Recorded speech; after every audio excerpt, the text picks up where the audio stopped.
So आज आपण बनवणार आहोत 7 कापे घावणे जे गोड असतात. त्याच्यामध्ये आपण गुळचूळ घालतो. थोडंसं मीठाची गरज आहे याच्यात.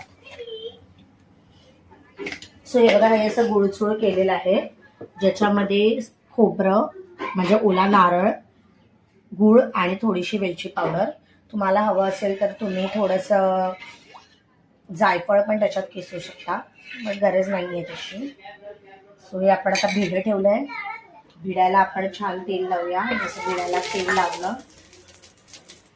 तेल लावलं त्याच्यावर आता पहिलं आपल्याला काय करायचंय, भिड्याला तेल लावून झालं की आपल्याला त्याच्यावर एक घावणा टाकायचा आहे.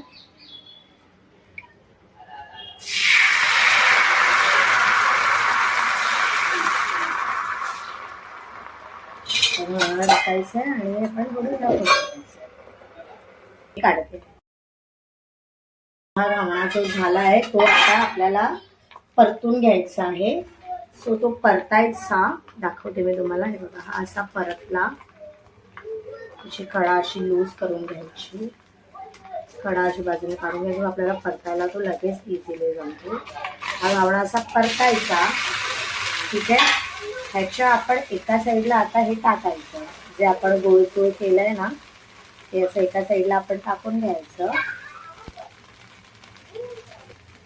आणि हा जो घावणा आहे ना तो आपण आता परतायचा.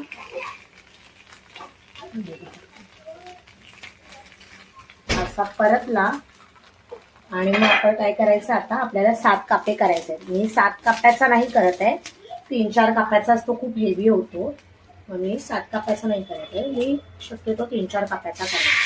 म्हणजे अर्धा इथे असं घालायचं. ठीक आहे. हे असं घातलं मी हे परत झाकून ठेवायचं. हा ग्लास. तो आता हा झालेला आहे. आता ह्याच्यावर परत एकदा गूळ घालून घ्यायचं.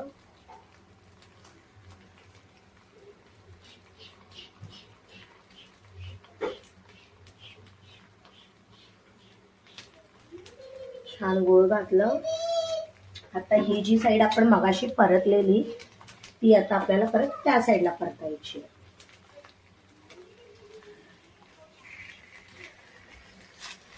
ही साईड आता ह्या साईडला परतायची. सेम प्रोसेस ह्या साईडला आता आपल्याला काय करायचंय, ह्या साईडला आपल्याला आता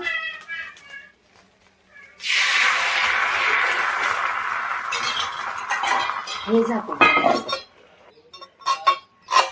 स्वतः आपण हे उचलून परत इथे आता आपण घालणार आहोत खोबरं.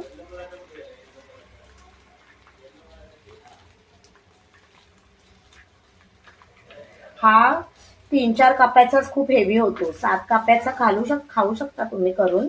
हीच प्रोसेस तुम्हाला 7 वेळा करायची.